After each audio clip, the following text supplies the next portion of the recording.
This is my experience.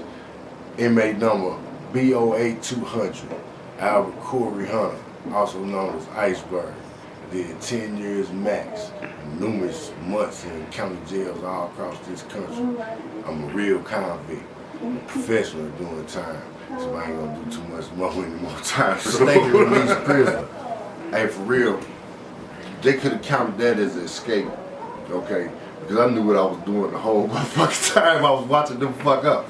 I just beat one case in St. Clair County, and they extradited me to Madison County before they finna send me to Albuquerque, New Mexico. And they sent me to Madison County. I sit there for like 2-3 days. The judge tell me you shouldn't even be here. So I'm waiting to get extradited. 3-4 days go by. All of a sudden they calling my name, and I ain't even expect to be leaving yet. And like my guys is telling me, man, you know what's up, man? They say you getting out. I said, nah, you know I got out of state warrants and shit. They said, like, no, man, because they coming at the commissary, t-shirts, all kind of shit. And so I go talk to the police. The police said, yeah, get your shit together. You got 30 minutes, or you know you ain't gonna wait till the next shift. I can't believe it, you know. So one of the OGs was in there on the M, been up for like 3 years. He got serious connection with the police and shit. I told him my situation. I said, on the real, on the love, I'm wanted out here. They got me for this shit. They not supposed to be letting me go. So he went to the police and asked him straight out. I'm thinking it's a trick. He told the police, said, look, tell him to get his shit. You know, get him up out of here. So I get out, gave away all my shit, get all the way to the drunk tank with everybody. And all the bags of clothes and shit is out there. After everybody got their shit, I see one Hunter bag there. And it's the wrong Hunter, white boy named Michael Hunter. Right then I'm thinking, I need to go back and get my shit from commissary, just main store. Oodles and doodles and bullshit, little Debbie's and shit. You know how I go. Doing time, that's all you got to eat. Lucky you got some beef jerkies and shit. Kipper snacks, sardines and bullshit. So, goddamn me. I'm thinking to tell them, down y'all done made a mistake. I'm just sitting back, I'm finna play it out for a minute. And I'm watching, there's about 50 guys, they overnight guys, traffic ticket shit, they getting out, they got me mixed in with them. So, they got wristbands with your whole name and picture on it. This mistake should never happen, okay?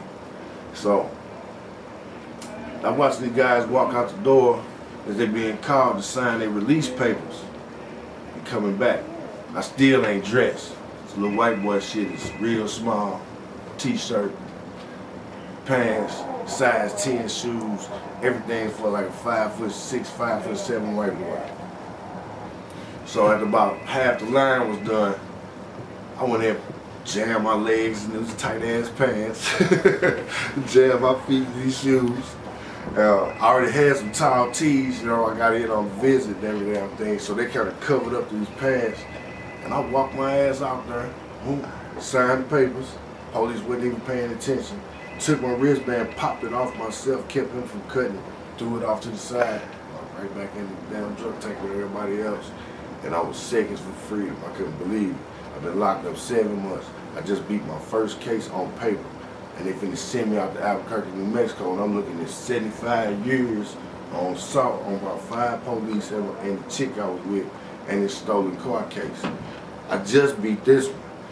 But I'm praying to God every day. I wish I could get out for a little while before I had to go out here. The Heavenly Father opened them doors for me. You know what I mean? It couldn't be nothing but a blessing, nothing but a miracle.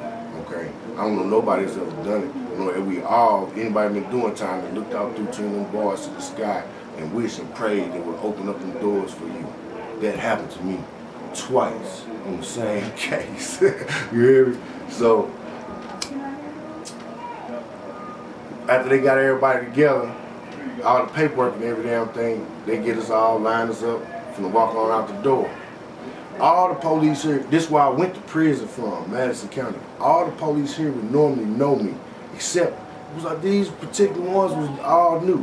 There was one gay one that I used to talk about all the time. telling me look like the faggot ass police on village people and shit. You know what I mean? He couldn't even look me straight in the eye. He saw me. He turned his head, kept walking. He should have known I was on out of state extradition. You know, I shouldn't have been getting out just on the news. You know, so they walking us out. They can get ready to walk us out through the front door. 3 o'clock shift change. That's why we had been waiting. If I'd have stayed before that, I'd still been in there. If we'd have walked through the front, all the police that was coming on that shift, I saw through the front door. All of them know me. The jig gonna be up. And all of a sudden, these guys walked us out to the garage door to the side. Nobody, you never been to Madison County Jail, you don't know how it is. Everybody's like, well, why are we going through the side door? He said, oh, sometimes we do that. You'd have sworn this was an inside job. Okay, you would have sworn this one was like somebody said, I'm gonna let Hunter out right now on this shit. Because these doors open up and I watch this garage door open, free.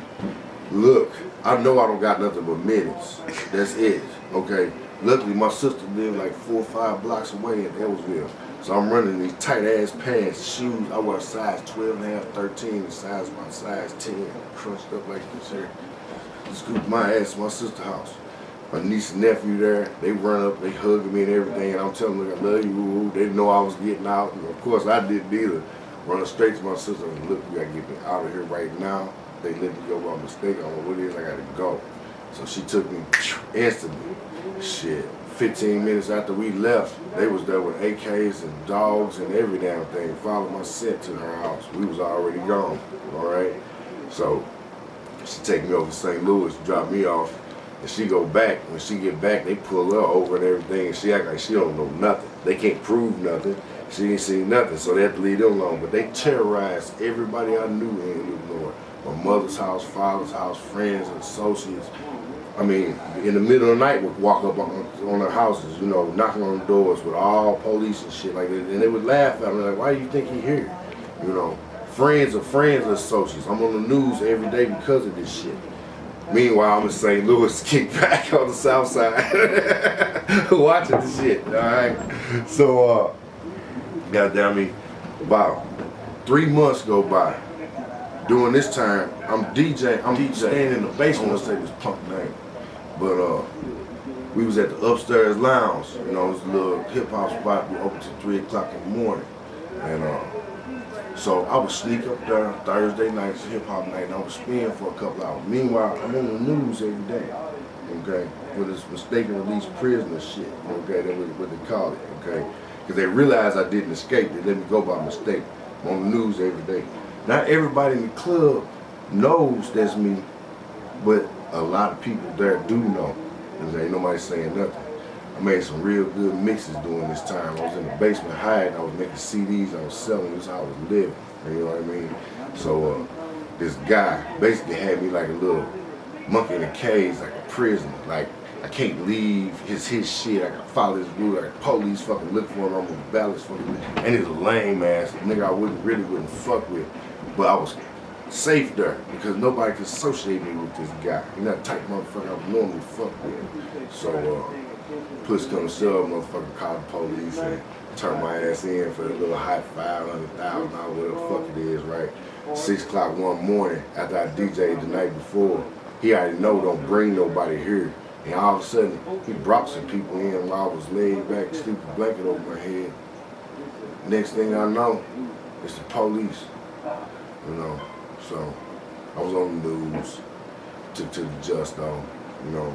Had me shackled up like Hannibal Lecter and shit. You know, they didn't let me go by mistake. So they give me to the Justice Center. They decided to bip-bop me around through Missouri, through little counties I just had little tickets and warrants for. That's when they fucked up. For some reason, they took the warrant out of the out-of-state warrant out of the computer when I was apprehended and in custody. This led to them letting me go again that night at about 10:30.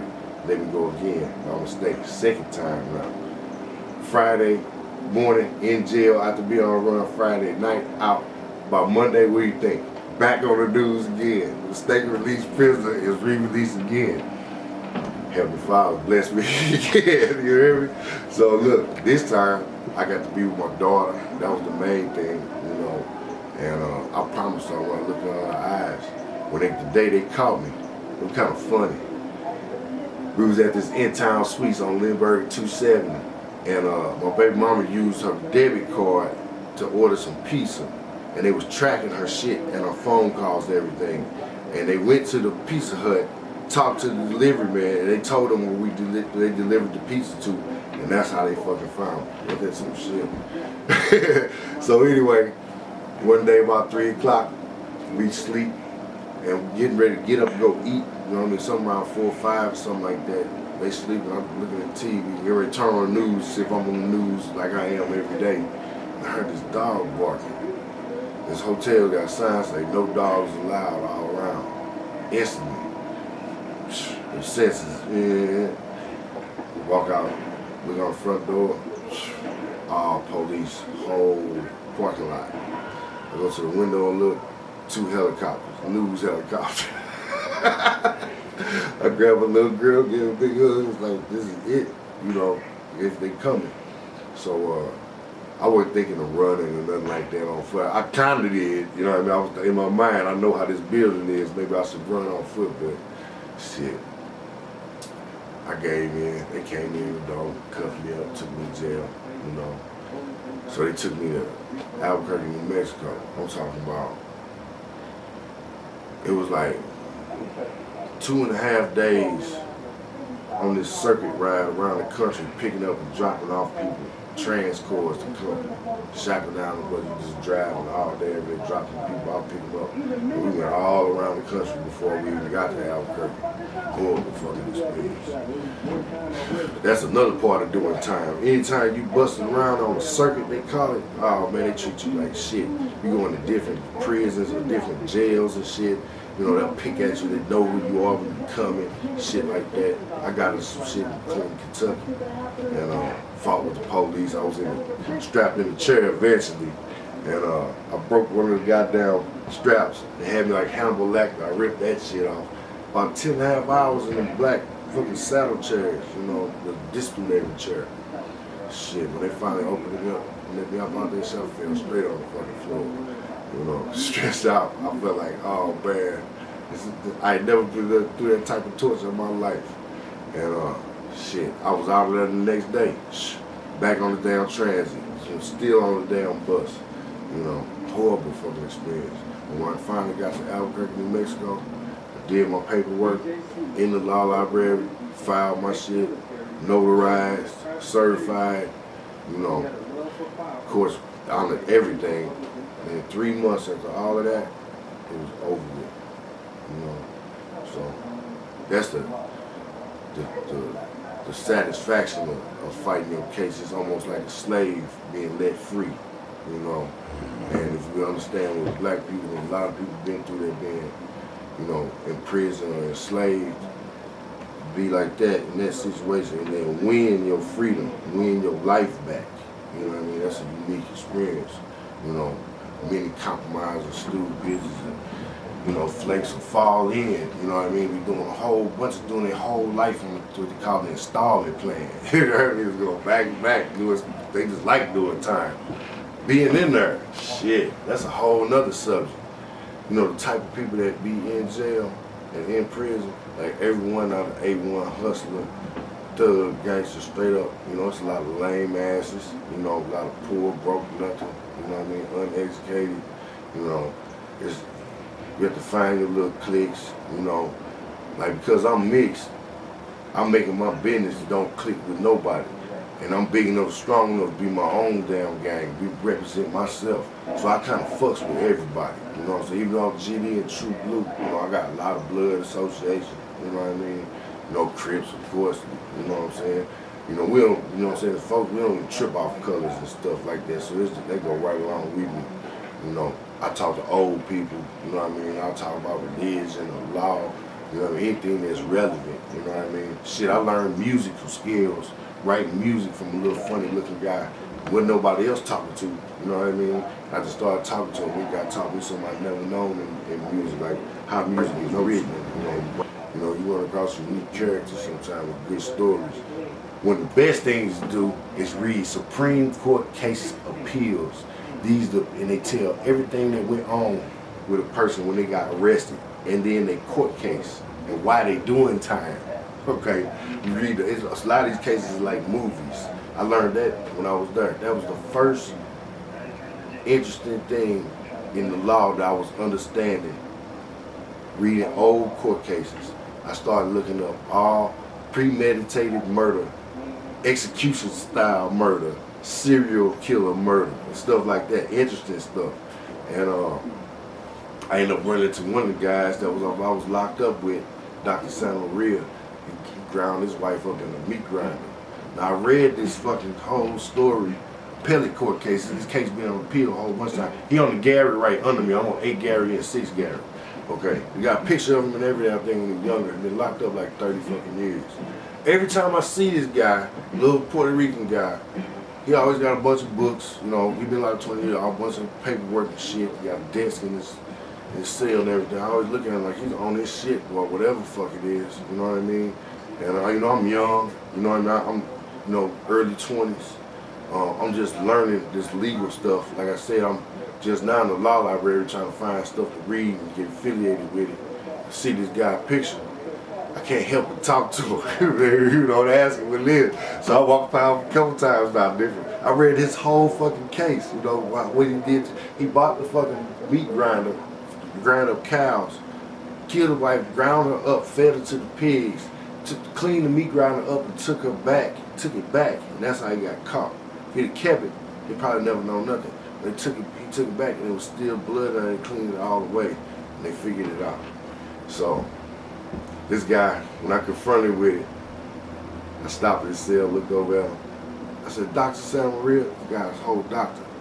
And he looked at me, see? And I said, I read a case, a book about you in the law library. He said, it's all lies. And he just started pulling out paperwork and telling me every damn thing, you know what I mean? Because he knew, you know what I mean? He was in the damn book and everything.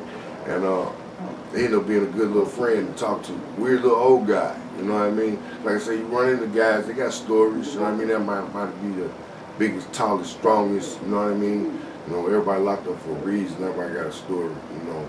And a lot of people is like victims of circumstances, so people had premeditation planned out to what they did. There was a guy used to rape the damn kids in Chicago. He was there. I never talked to that old motherfucking crazy ass dude. But you see these guys, you know what I mean? That's what we locked up for. Sometimes you beat shit out of, you know, kid rapists and stuff. Sometimes you be in a situation police can tell you. I done booked motherfuckers for that. You know what I mean? And you know what they locked up for. You know, you hear about motherfuckers, you know, facing some type of prison justice for the shit they did. I done seen that shit go down. You know what I mean? I done seen motherfuckers look dead and packed in trash bags and pushed up against the side of the fucking cell house. You know what I mean? Just like that.